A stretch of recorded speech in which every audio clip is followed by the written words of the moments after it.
With this workflow, you can have your very own research assistant that uses generative AI to research information off the internet, generate a fully researched and cited research report that includes a title page, table of contents, sections, section headers, and everything, and it generates it into an HTML PDF formatted document that it looks beautiful, looks great, and allows you to be able to have a truly deep research bot in the palm of your hands. Okay, and let's see how this workflow actually works in action. So let me come over here to Slack. This is my portal to be able to chat with it. So let's just do something like, hey, I need a research report on the effects that AI is having on job growth or job loss in the economy. All right, we'll just do that as an example. Go ahead and send it. I can either do voice or text. That's because I have it set up to be able to do both, and I will go through all of it. What it's going to do is it's actually going to ask me for approval to be able to start researching. It's going to tell me what it thinks I'm asking for. And it's also going to ask me for my email in order to be able to send me the report at the end. So let's check Slack. We got my response. And here we go. Here's what I believe you want to research: the effect that AI is having on job growth or loss in the economy. Can you provide me my email? Yeah, sure. So that's correct. My email is, and then we'll type this in. Okay, and now when I send this, it's actually going to start doing the research itself. So I'm going to go ahead and pause here. When it's done, I'll come back and we'll see how long it's taken. That way you can see it and note the time that I sent this. It's 11:39, 17 a.m. is when I sent it. All right. Okay, here we go. It's been about 5 minutes. So same timestamp, 11:39:17. The research team has completed their task with precision. I am pleased to confirm the report on the effects that AI is having on job growth or job loss in the economy is complete. It's been sent to you. It's in my inbox. Let's go over to my email. Alignable. There we go. Your research report on effects. Here it is. So we got a title page. We got an introduction page. Our table of contents with chapter 1, 2, 3, 4, 5 with headers. Here's chapter 1. Got a nice clean layout, section breaks. Got some nice styling on the side, makes it look nice. All right, here's chapter 2. And got some sections on that. Each of the citations that are given in it are included. So you'll see in the bottom left, each of the citations are different. If we get to the bottom of this here in a moment, you'll see. So here's 2 citations for the same point it was making. And we get to the bottom, we'll see the table of contents. Here's chapter 4. And it just keeps going. It's a 27-page document that it made for us here. And multiple citations all over the place. Conclusion section, a sources section with our citations. So you got your endnotes. Wonderful.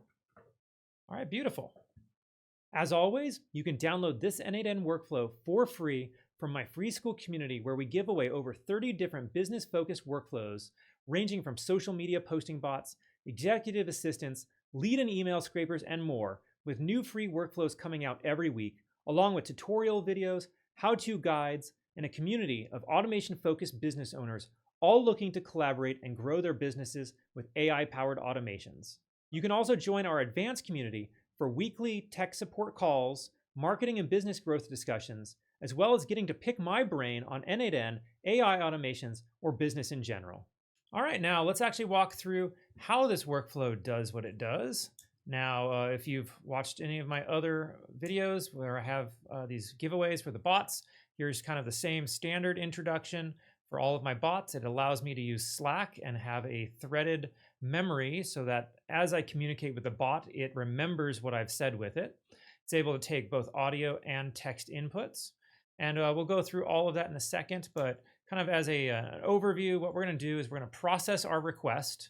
We're going to have the agent ask us that it understands what we're asking for, as well as asking for an email that we want it to send it to at the end. Now, you could always hard code that in. You can change this if you want. But say that you're making research reports for clients, then you would want to make sure that you understand where it's being sent to. And then it reports back to us. We then have a planning phase where it's going to plan out how to write the report. It's going to come up with different chapters or sections for the report. It's going to add all of it to a spreadsheet that we're going to keep as kind of a master list.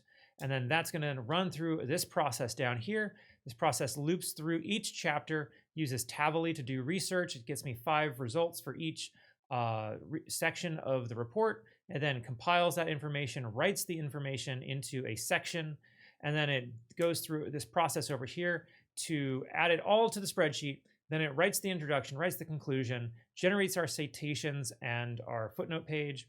It's going to generate that table of contents at the start as well as our title page, pulls all the information, and it's going to run it through template.io as a API templates.io, I'm sorry, in order to be able to generate our PDF report that emails to us, and then it reports back to us in Slack.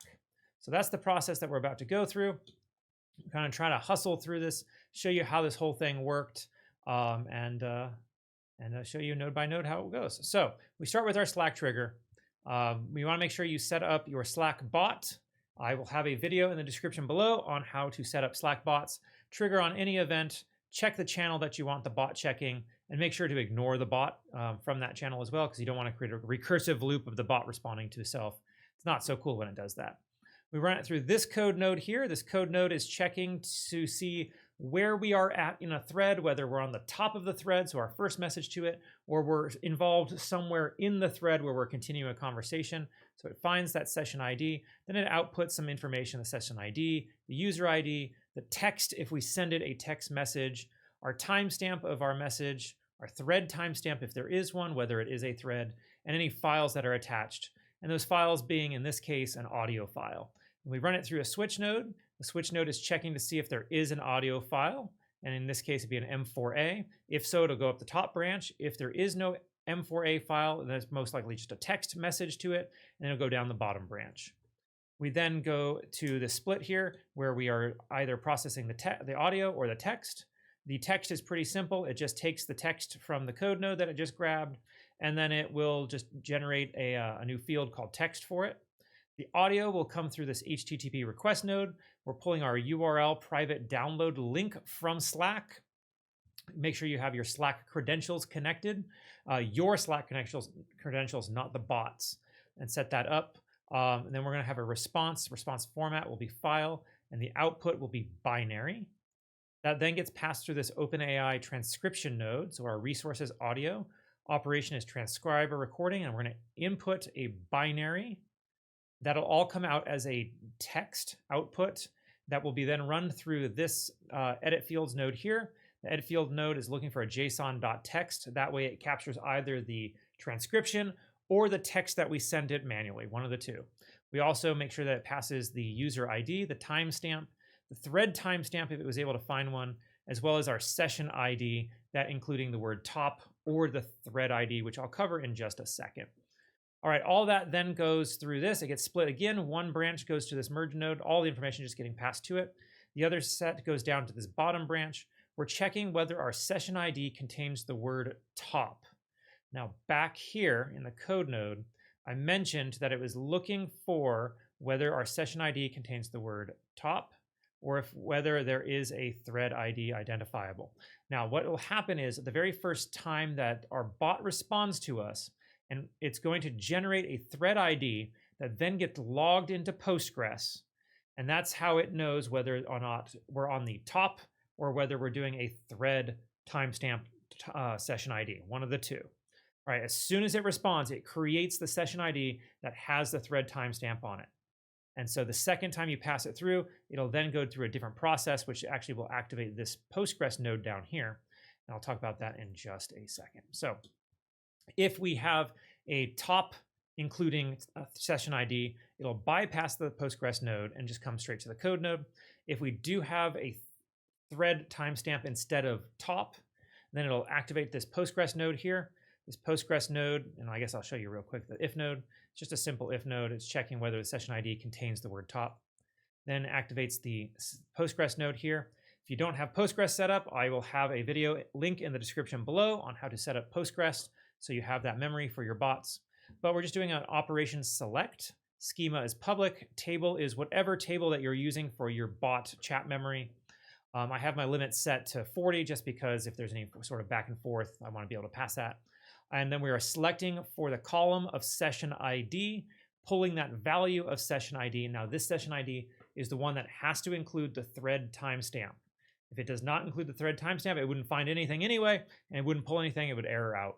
So this will only be when your thread has communications between you and the bot. Right, it's going to pull all of our conversation history with the bot. It's going to pass it through this code node here. This code node will then sort all of the communications that you've had with your agent in chronological order to be able to pass forward to the rest of your workflow so that all communications are given in context in chronological order, as well as passing forward a current message. That way the bot knows what you're currently telling it, as well as all of the context of your previous conversations. And so that's what's going to be returned. I'm going to pass forward the session ID, as well as message.data, and then the content will be the combined content of all of the conversations that you've had previously with the bot. We include a previous conversation chain as well. That way, the agent, if you add this tool as part of a larger agent, it'll be able to understand the context of what you have just had it do, what tool it just used. That way, if you need to process it further, it understands what it's doing. I talk about that in my larger personal assistant agent video. And as well as we give it a last added at time in order to allow it to understand when the last message it received was. All of that then goes into the merge node that gets joined with the information passed from the edit field node. It gets combined based on the session ID, and that session ID would be the one that either contains top, which means there's no conversation history, or it'll contain the thread timestamp, which means there will be a conversation history. Either way, it combines it all, merges it together, and passes all the information forward. All right, we then go into our request phase. What we're going to do is we set an edit field node where we're going to landmark all of our information that we need to be able to possibly reference for the rest of this workflow. So we are going to reference or landmark our previous conversations. We're going to landmark our current user request, the session ID, our timestamp, as well as our user ID. And this is all just in case you have multiple users using this bot. I built it just so that your entire organization, your entire business can do it by having multiple users in Slack able to communicate with the bot. They all have their own memory that gets stored. The bot knows who it's talking to. I just make sure that it's usable for everybody. Okay, we landmark all that information. We then have this AI agent that's going to figure out whether or not we have given this bot approval to act, and if so, does it have all the information it needs for the rest of the workflow to operate. What we're giving it is our current user request, as well as all of our previous conversations that we've had with it. We then run it through this system prompt, and we do have an output parser connected to it, and I'll show you that in a second. But we just say you're an elite information extraction agent. Your task is to extract 3 attributes: the research topic, the email address that's going to be sent to, and whether it has approval. If any of those are not present or it can't identify it, it needs to return the value as undefined. All right, and that's pretty much all it's doing. It's just searching your conversation history and your current message to it, and it's looking for those 3 things. And so it needs to make sure that the research topic, it has some capitalization and styling requirements here so that it makes sure that it looks good. It's going to use just kind of a title capitalization case. So it's going to capitalize all major words, but not capitalize kind of the minor words and, or, in, with, that sort of thing. It needs to fix any minor grammatical or spelling errors if you give it anything incorrect, but don't otherwise change the meaning or add new information. Like if you're going to say research this, it's going to research that. And so if you're not happy with that, then you need to tell it to change what it to research. It's going to identify the email if it's present from either the user request, the current request, or the previous conversations. If none's found, it's going to return undefined, and determine whether there was approval, as in either yes or no. And it needs to be in the current request. And there needs to be a research topic that has been clearly stated already. And those 2 will allow it to make sure that it never happens on the first pass. You're never going to say, hey, I need you to do this. This is what it is. Here's the email. Here's everything. Go. It's because it's not finding the research request in the previous conversation history. It's not going to just give it approval right away. It needs to pass through that one extra layer to make sure that you did it. I never, ever trust AI. I don't want it to go Terminator on me. So I always make sure that we go through this process of getting approval to do what I asked it to do. All right. If you ask it to change the research topic or have not given approval, it will set approval to no, and it can never be undefined. It can never be unclear. If it is, it'll just default to no. And so here's the output format: just research topic, email address, approval, and we give it some what not to do's. We give it some examples of what to do's and how to output. And then here we give it the output parser example: research topic, email, and approval. All right. That then gets passed through this if node. This if node is checking that all three of those items have information. So if it is the research topic is undefined, if the email is undefined, or if approval is set to no. If it's one of those three, it'll go up to this top branch up here, which is our review and approval branch. I guess real quick, the AI model that we're using here is 4.1 mini. I have my OpenAI account set up to it.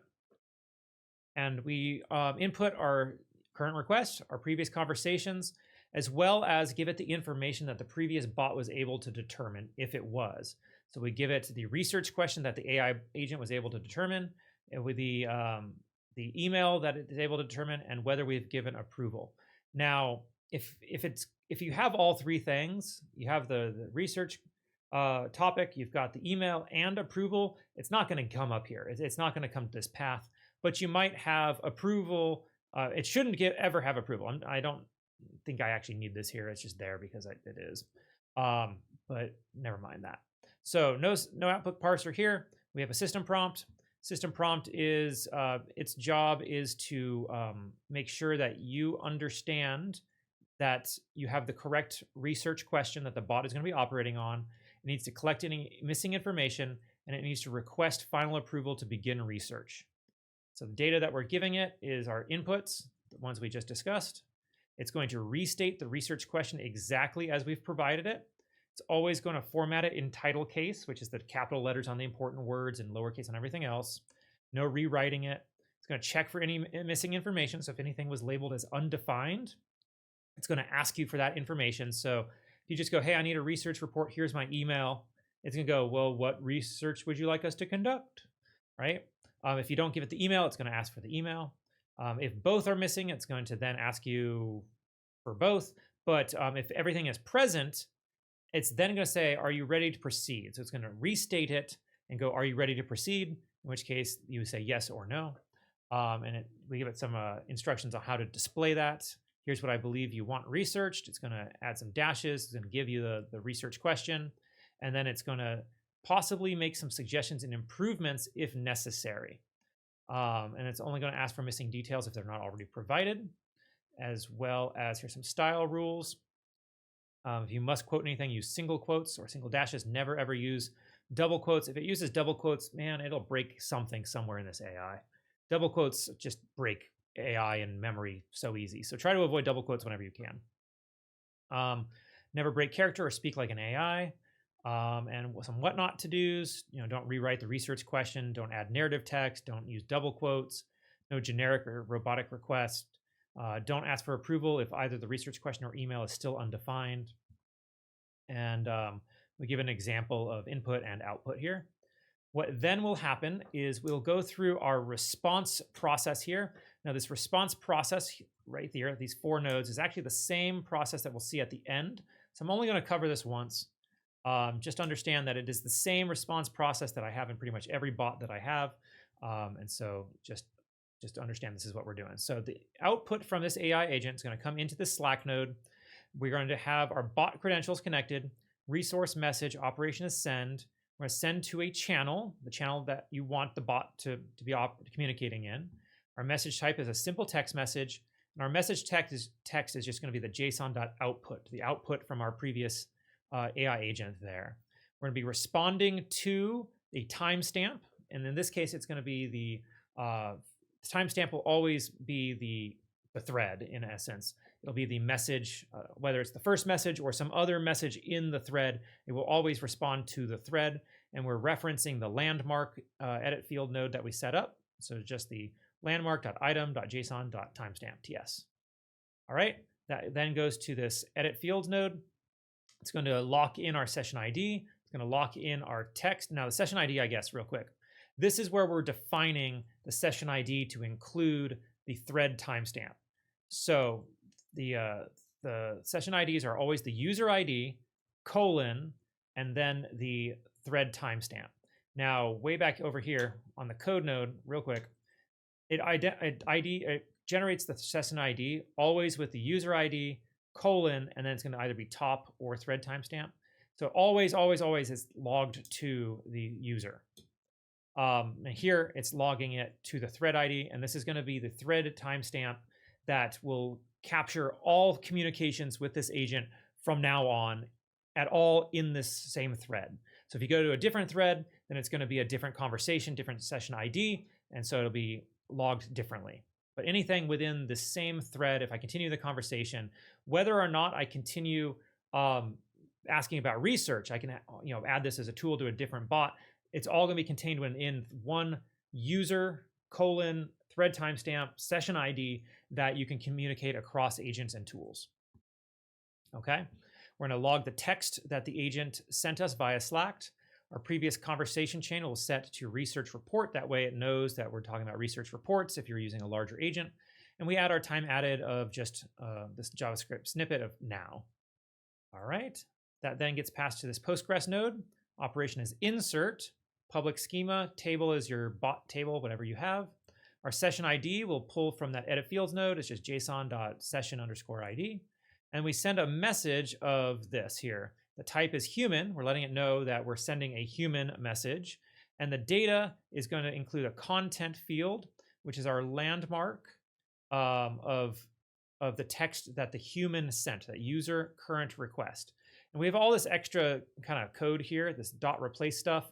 That'll strip out any extra quotes, any extra curly braces, anything that might possibly break the upload to Postgres. And it happens all the time. You need to strip that stuff out or it won't properly store your memory for you. And we also add a timestamp so that way the memory, the previous conversations get logged properly in chronological order. And we have one more Postgres node. This one's going to log the bot. In fact, I'll go ahead and change this to just bot rather than RogerBot. We have same operations insert, public schema, chatbot, whatever table you have. Session ID will be pulling from our Postgres edit fields node that we just had 2 nodes ago. Session ID, that includes the thread timestamp. Our type is bot. Data will have the content of the text sent. It's being tagged from the edit fields node that we were just referencing. And the text, which is the message that the bot sent us via Slack, we do a dot replace to remove all extra offending formatting marks. We also let it know that it has a responding to field. This will let it know or include the user ID that it's responding to. We give the previous conversation chain that the bot is engaged in, as well as our time added in order to be able to do this, have this memory chronological. Okay. Now, after you've given the bot approval, this if node, assuming that your research topic is set, your email is set, and approval is set, this if node will then go down the bottom branch. This bottom branch comes over to the planning phase. Now, the planning phase is where kind of the real thinking behind the research report is going to go on. We have a plan topics agent, which is going to generate us 5 subject matter topics for our research question. So all we're giving it is our search topic, which will be our research topic generated by the AI before it. It's run through this system prompt here.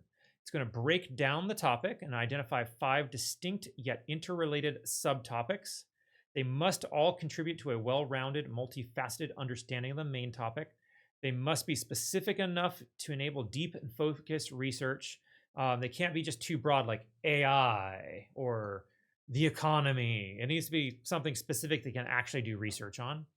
It needs to have a balance of breadth and depth, so it can cover kind of more general, but not too general, as well as not so specific that it's going to lose focus on what it's actually researching. It needs to maintain uniqueness across all 5 items. They cannot be redundant. Need to eliminate redundancy, ensure no significant overlap between the 5 subtopics, and each subtopic must represent a different perspective or dimension of the main topic. We then give it an example output.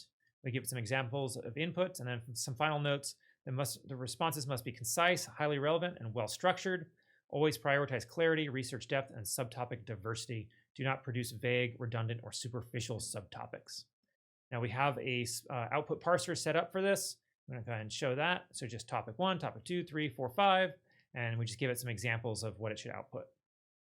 Now, the AI that we're using for this one here is actually 4.0. It's actually funny that I'm using 4.0. I should probably set this to 4.1. Let's go ahead and set that to 4.1 for y'all.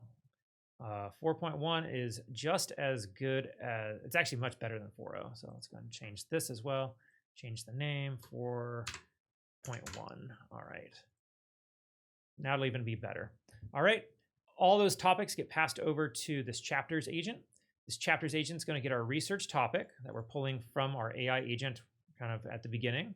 And we're also going to give it the 5 topics that were just generated.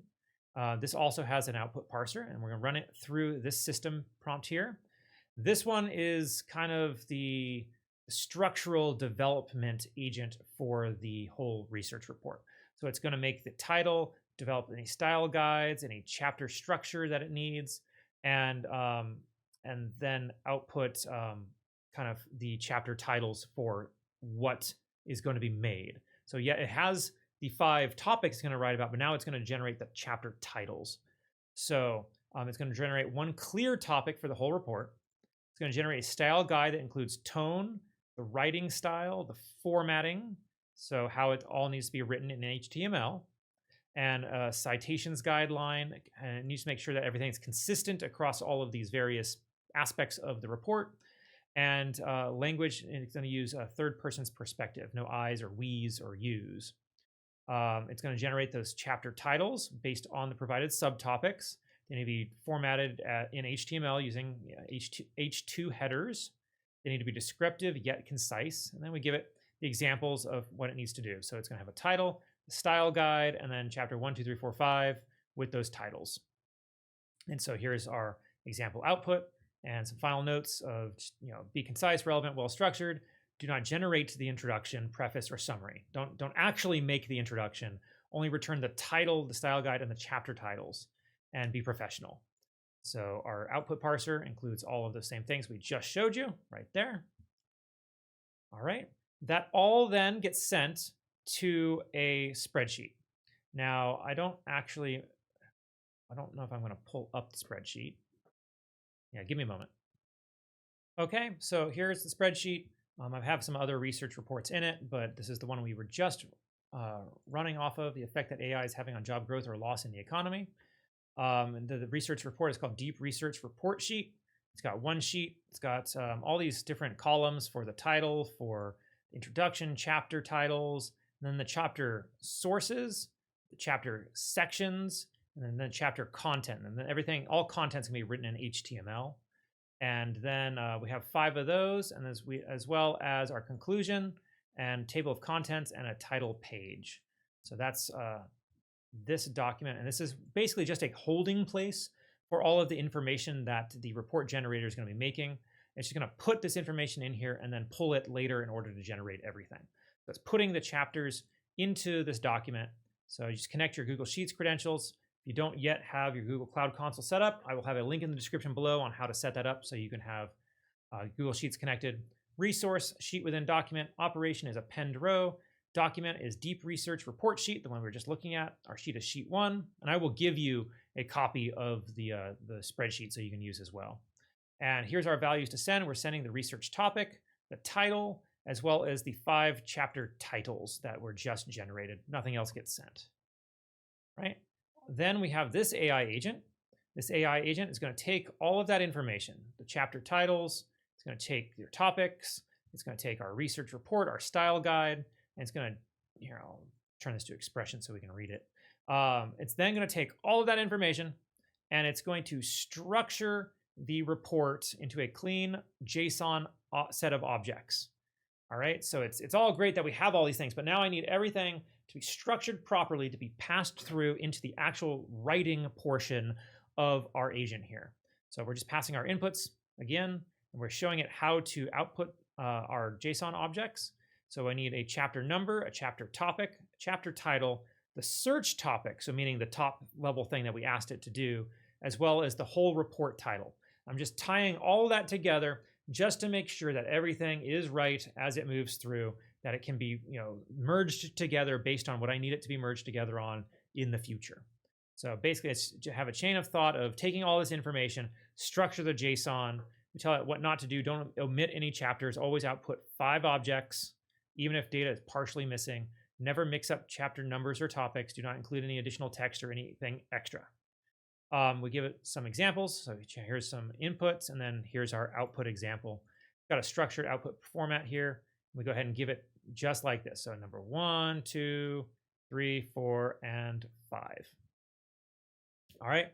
We then will split that out based on the output. So the 5 items that come out, we're going to split them apart into 5 actual items because it's going to come out as one output, but each of those will be a separate JSON item or object inside of that one output. I want to break that apart and make 5 items come through, because then we're going to then run it through this process over here. I need to grab there, which is a loop, which will run each of the chapters through this process here to write that chapter.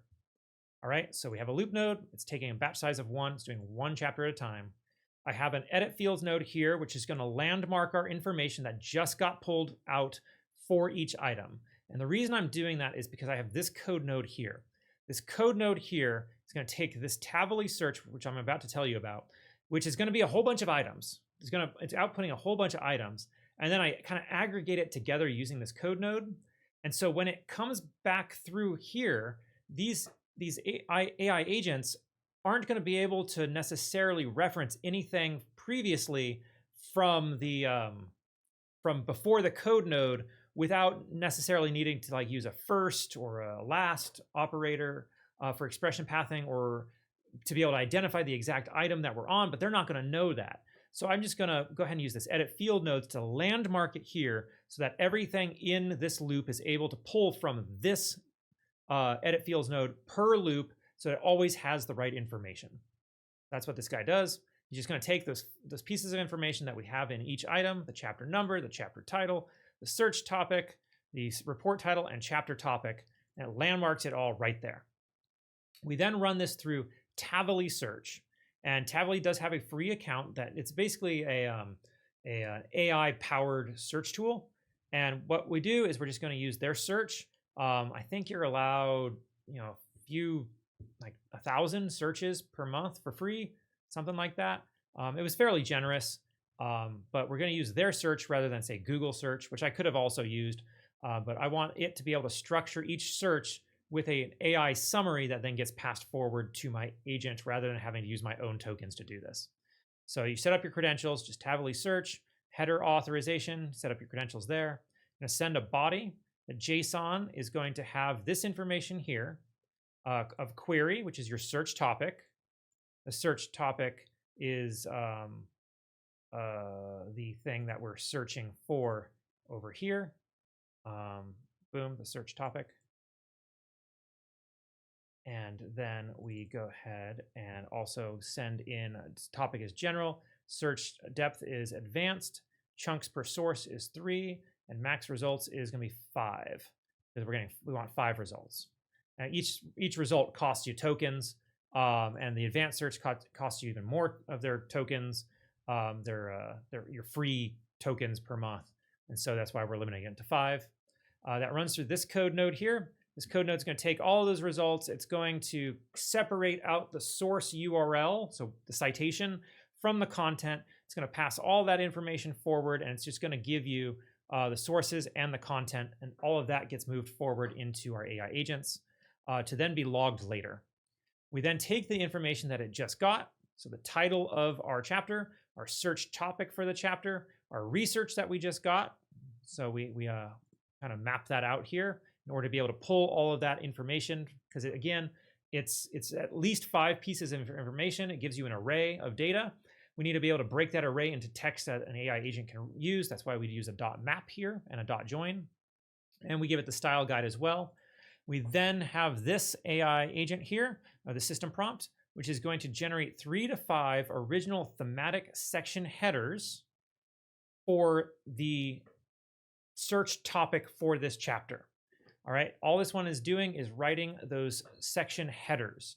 And so it's reading the research, reading the chapter title and going, okay, based on the chapter title and the research that we have, these make sense for the sections that we should write. So I'm having one AI agent write just the section headers, and I'm going to have the next AI agent actually write the section based on the research as well. So we give it some formatting instructions on how to do that. We give it a chain of thought process on how to do that, as well as some what not to do. It's not writing the article copy or headlines. It's not using casual or blog-like language. This is a research report. It should sound professional.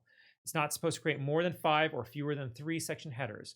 Never write headers that are too vague or short, and never use first or second person. We give it an output format. We do not have a structured output on this one. It's just going to output the just one output that's going to come to the next AI agent. It's going to give us our 3 section headers. And so we're going to give it the title of the chapter. We're going to give it the section headers. We're going to give it all of the research as well as the style guide. Now, this is the one that's going to write each of the sections of this particular chapter. All right, and so it's going to write at the level of a doctoral research fellow. Its task is to create professional, fully formatted HTML research reports based on predefined section headers, research content, sources, and a style guide. All right, it must reflect formal academic standards. And so we generate that HTML report. Here's our style guide. Follow the provided HTML style guide, which was generated previously, including colors, fonts, padding, and layout. Everything must remain consistent. It's going to use the provided section headers. It's going to remove any extra numbering in case there was there. It's only going to display the clean descriptive part of the header and use H3 for section headers. For the body, it's going to use the paragraph markers for paragraph text. It needs to include multiple extensively developed paragraphs. It's so important to tell it that, otherwise it's going to make just one big block and say, oh, I'm good.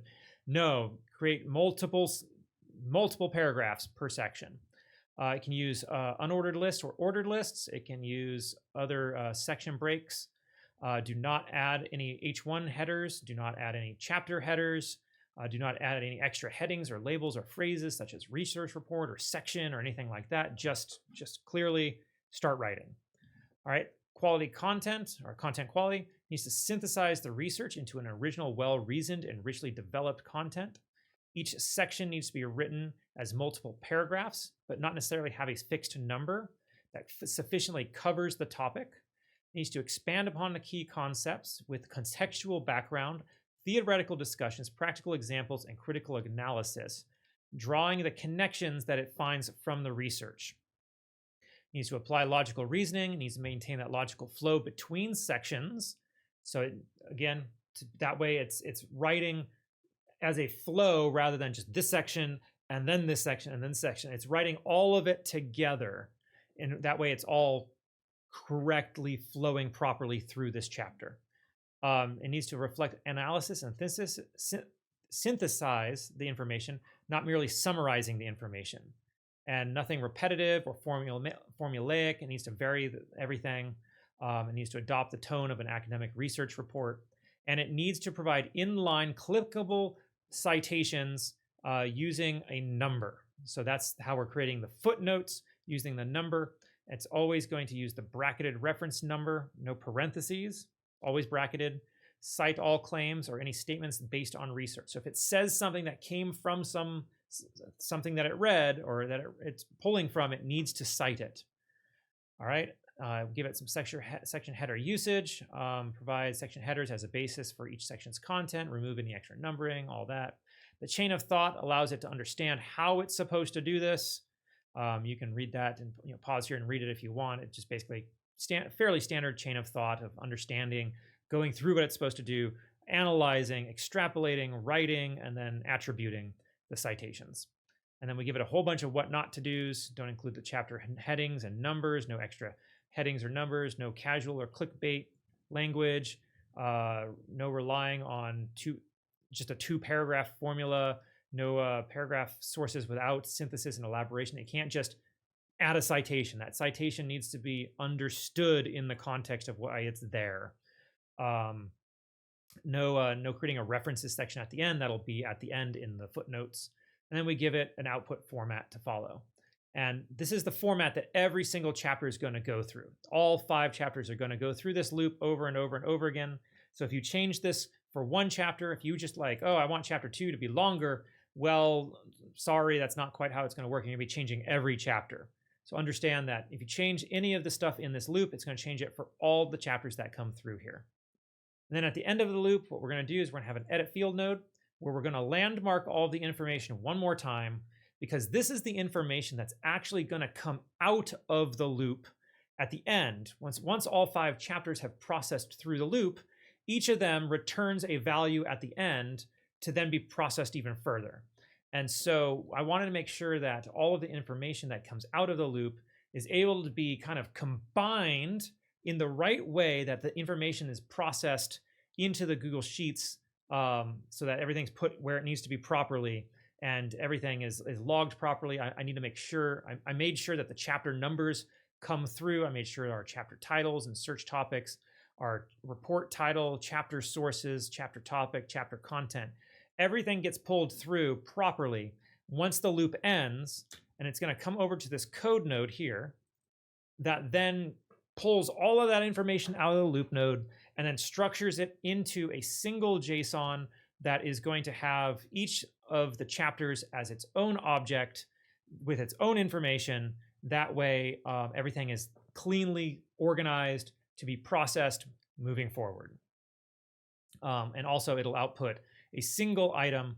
That single item will then come to this Google Sheets node where we're going to update our Google Sheet, this guy over here, to be able to put all that chapter information in just like this. So again, we're going to be updating a row. That's our operation. Same sheet, same document, same sheet. The column to match on is going to be our research topic. That's the one that all the information has been put in previously on. So we're going to match it and make sure we're updating that row. And then we're going to update it with the information from our code nodes. So our chapter 1 sources, our chapter 1 sections, our chapter 1 chapter content, and then chapter 2, chapter 3, 4, and 5. All right, once all that information's in there, we're then going to pull that information all out using this Google Sheets node, using a get row operation, filtering for our particular research topic that we're researching on.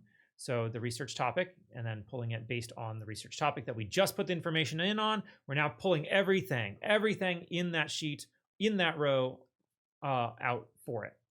All right, all that information is then going to be passed to this AI agent.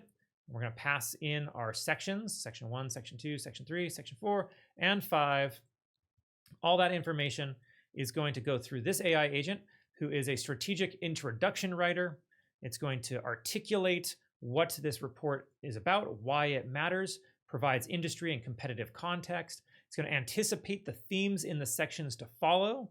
It's going to provide position the report as a useful for a better understanding of the subject matter, and integrates the section headers into the thematic narrative without repeating them. So we're giving it the section headers, but not necessarily the content of what's in them. We're letting it know this is what we're talking about without telling it everything. And so that way it can write an introduction that's general enough that it gets you interested in it without getting too bogged down in the details of what's actually written there. And so it's going to output an HTML result only. It's going to begin with a title wrapped in H2, so header 2 marks. It's going to use multiple paragraphs using the P tags, and it's going to shoot for 4 to 6 paragraphs of approximately 1 page long. Tone needs to be professional, strategic, and engaging. We give it a chain of thought to follow. It's going to understand, it's going to break down everything, analyze it, integrate everything, and then handle edge cases and produce our 1-page result. We give it a what not to do. Don't write a single short paragraph. When I first was building it, it just wanted to give me 1 paragraph. Like, no, I want a multi-page, single-page, introduction that gives me an idea of what this is about. No summarizing individual sections. Provide the context, not a section recap. No copying text from the headers. Never include non-HTML formatting. Any headers. The header needs to be an H2, but don't include any other H2 headers. No inclusion of specific findings, and no generic or empty corporate jargon. And then we give it an example here of what to produce. It'll then produce that, and then it'll upload it into our Google Sheets. Again, we're doing an update row based on our research topic, and then we're just adding it into the introduction section. And so that's kind of the same process that all of these other sections are going to follow. We're going to pull all the information from our sheet, And then we're going to upload that information back into our sheet at the end after an AI agent writes that section. So probably what I'm going to do is I'm just going to briefly mention what they do again in between, but I'm not going to go too in depth on the Google Sheets. From here on out, we're just going to talk about the AI agents. So the next one is going to write the conclusion. It gets the same section header information, same kind of structure for this. It's a conclusion writer rather than an introduction writer. It's going to distill all of the insights and strategic implications from the section headers, reflect on the broader context of what this report is really about, highlight the interconnected themes across the sections, signal the next steps as well as our strategic decisions or any future outlook that needs to consider, and provide a clear, decisive closure for the executive readers. All right. And then again, it's all going to be in HTML. It's going to wrap it in HTML conclusion headers or HTML H2 headers. It's going to wrap the conclusion in that. Any paragraphs need to be in the P tags. The target length is 4 to 6 paragraphs. Professional tone again. Chain of thought. What not to do's. Pretty much the same as the introduction, except for this one is the conclusion. And we give it our few shot examples here. All right. All that gets uploaded into our sheets again. Same research topic, except we just come down here and we put it into the conclusion. And then we come back, we get all our information once again from our sheet, filtering based on that research topic. This time we're going to do our endnotes. So we go into this AI here. It's called Generate Citations. This one, we're giving it all of our chapter sources. So chapter 1, sources, chapter 2, sources, and 3, 4, 5. And we then tell it, it's an AI assistant specialized in generating the well-formatted HTML sources section for the document. It needs to organize them by chapter, and it needs to give us a list with their original numbers. So if you recall, when it was writing the chapters, each of the sources was given instruction that it needed to include inline the source with an ahref number, just braces with a number inside of it. And so this is going to pull those numbers, and it's going to generate the endnotes section for us. So generate an HTML formatted section, sources section where the sources are grouped clearly under each chapter. Each source displays its original number. Each source is a clickable hyperlink that opens a new tab so that you can go and you can actually check the source that this document is based off of. And the original numbering needs to be preserved. So we give it the formatting requirement and just sources and header tags here. For each chapter, we do another H3, and then we list the sources in an unordered list.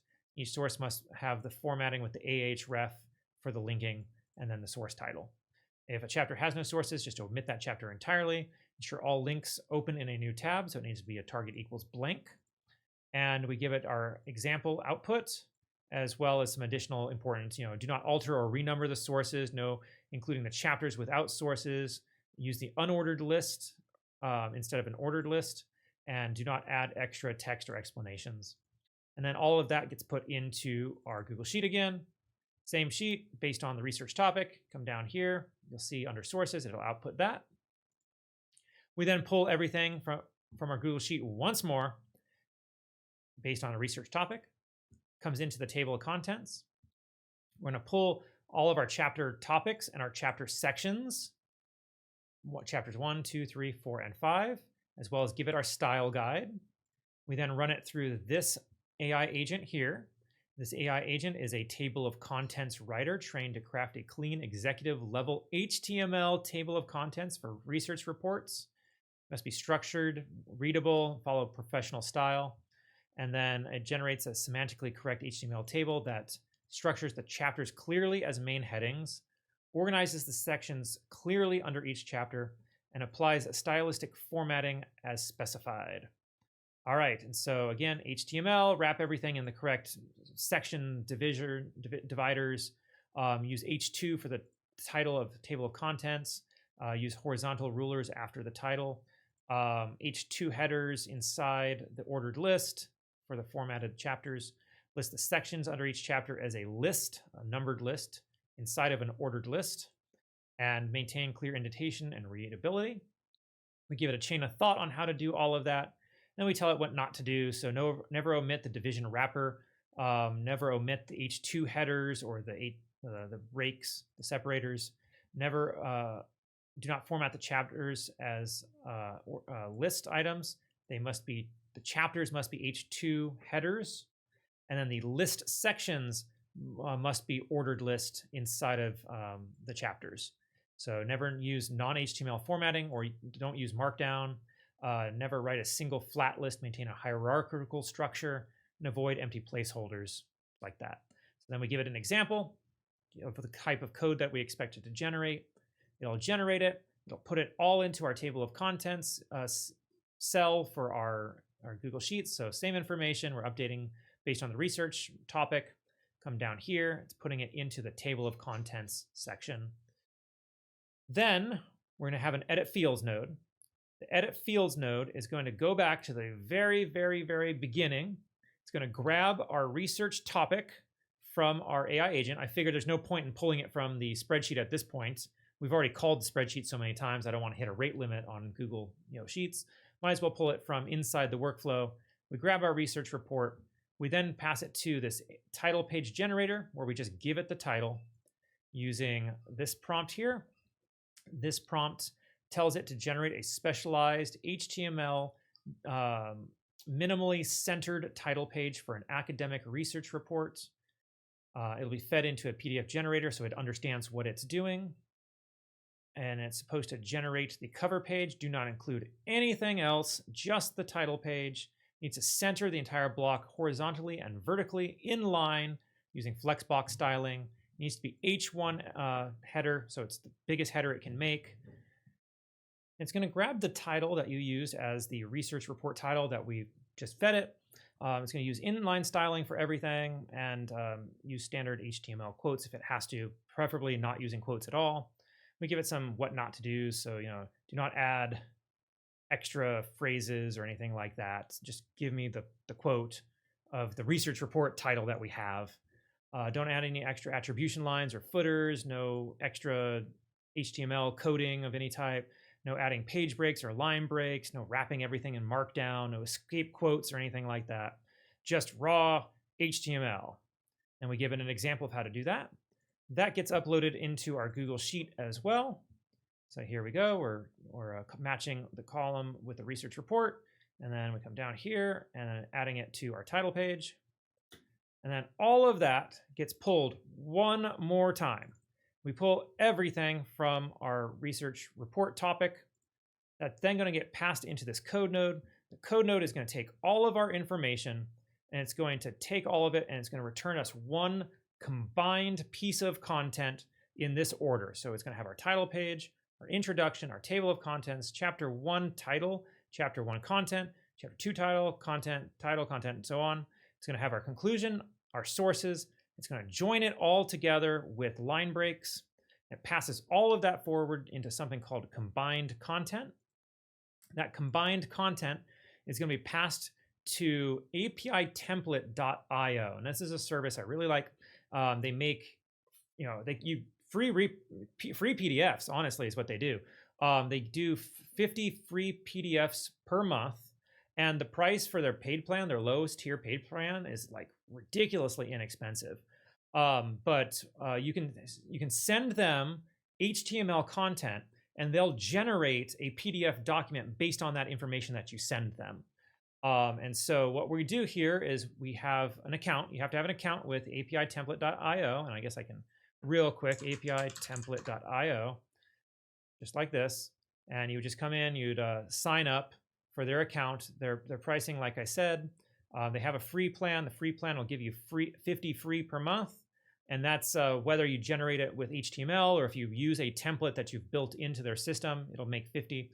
Their paid plan, that $30 a month plan, is 1,500 PDF documents, which is just so huge. It's awesome to be able to do that with 15 templates. So if you're making reports for your clients, if you're making reports for your quote generators and all of that, this is a great service to use, apitemplate.io.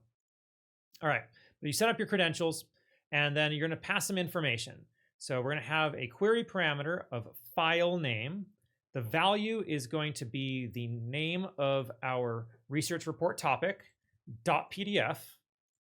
And then we're also going to send a body, which is going to be a JSON body. And here I have our combined content as our body. I set some CSS, so some styling formatting. You can change that if you want. If you didn't like how the report looks, you can change it to however you would like it to look. And as well as we give it some additional data, so we just give it a name for the system, as well as some settings for the page and the top and bottom and left and right margins, and whether or not we're going to have a header or footer on the document. I have mine set to false. I don't like the headers and footers that they've generated. You know, if you want to add one, you can. You would just have an additional field called custom header or custom footer, and then you would put in some HTML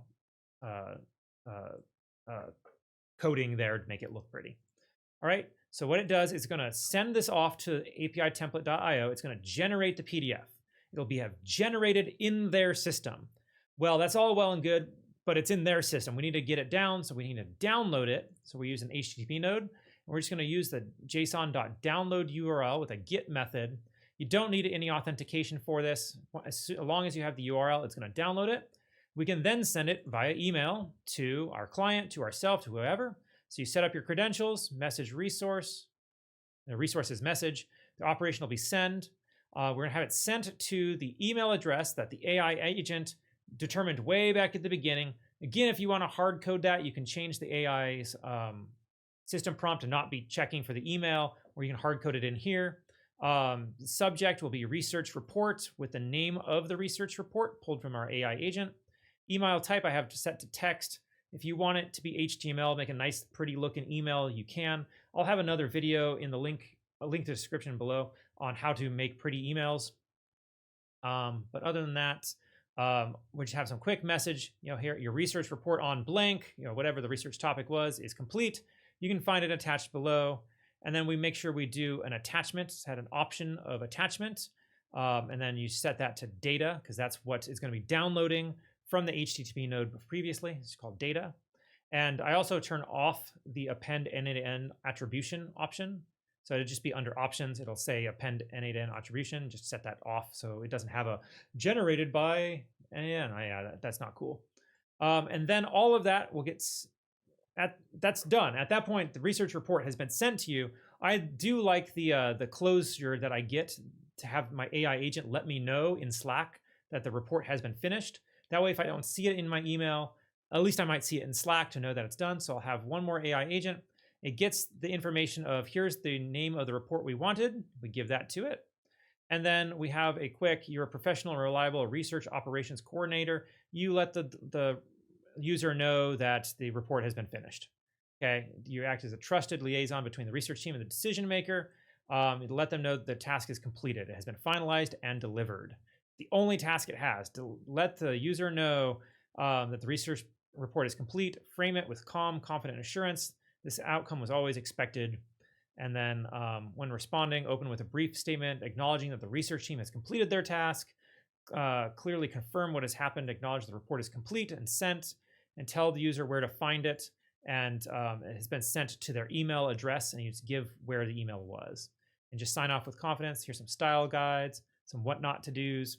But otherwise, it's just a quick little blurb that they send. Here it is. We did it. It's been sent. Best regards.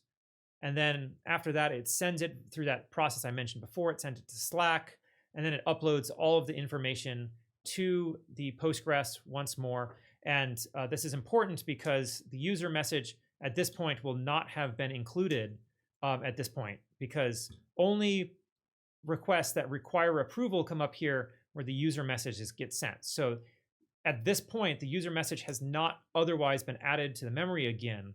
And so after the email gets sent to you, the bot responds, then it does upload your user message, and then the bot's message to you, and the report is done. So as you can see, this research report writer is really cool. It is able to do fully researched reports with numerous different citations. It is able to take apart the topic, figure out what different topics need figured and researched, and then it goes and does the research. I've seen other report writers that just take your topic and then do a bunch of research on that topic over and over and over again. No, I broke it apart in as many ways as we could in order to be able to really get to the heart of the matter of the thing that you need to know about. It writes each chapter iteratively, so it does 1 and then 2 and then 3, 4, 5, and then it puts it all together into a beautiful looking research report that you can use for yourself. You can use and give it as a lead magnet, maybe, if you can design it right. I might recommend using API template.io's templates and have it output a template. That way you can make your own lead magnets, have some sort of process that your clients put in their information and it generates the lead magnet for them. That's actually the next step that I've used this report writer for. So I built this to be able to do that, to be perfectly honest. And maybe I'll do a video on that as well. But you can have your own lead magnet generator that gets them specifically what they want, includes your information, and then leads them to the sale that you're looking for. And everything is housed within Slack. It has conversational memory. It's a really cool bot that you got here. If you like this video, please make sure to subscribe to the channel, like and share the video. It really does help get this information out there to those who need it. If you want the workflow from today's discussion, click the link in the description below. You'll be able to go to my free school community where you can download today's workflow as a JSON file and upload it to your N8N account. Also, you'll also find additional helpful N8N tutorials and other workflows ranging from social media posting bots, my executive assistant bot, all kinds of report writers, all within that free school community. As always, I'm Bradford Carlton. Let's automate your success together.